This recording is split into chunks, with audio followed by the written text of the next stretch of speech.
I'm Brenda Stranix, and I am the President and Chief Operating Officer for the Yuba Sutter Economic Development Corporation.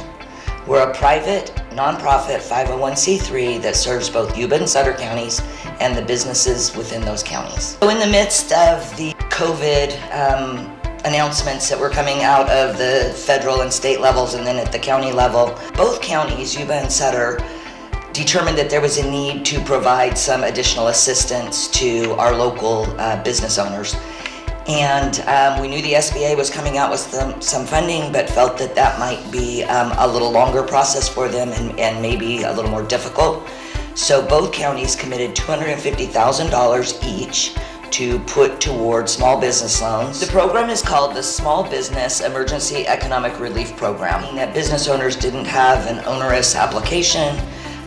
It was first come, first serve based on the business's ability to meet the criteria, which was fairly simple. There was no federal, state, or local liens, levies, judgments, that kind of thing was about the only restriction within the program. We opened the loan program first in Sutter County and about a week later in Yuba County.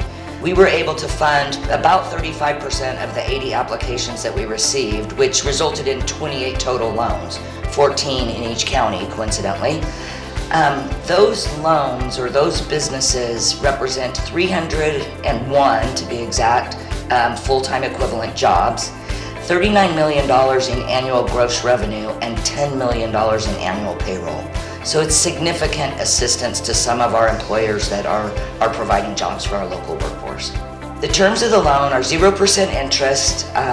Payments are scheduled for 36 months, equal payments, and they won't begin until 90 days after the stay-at-home order is lifted by the governor, or if the business receives funding from one of the SBA programs. Yuba Sutter Economic Development Corporation has been lending to businesses for about the past 26 years since its inception.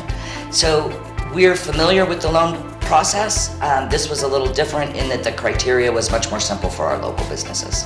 We've been asked to participate as a team lead for the business and industry community in Yuba Sutter, developing some protocols of what it will look like when our businesses are allowed to go back to work. Taking into account safety and understanding the needs of the business is going to be super important, and we are excited to be a part of that. So for us here in the Yuba Sutter area, we're not immune to crisis. We actually manage that pretty well. In the past, we've faced fires, floods, threats of dam failure.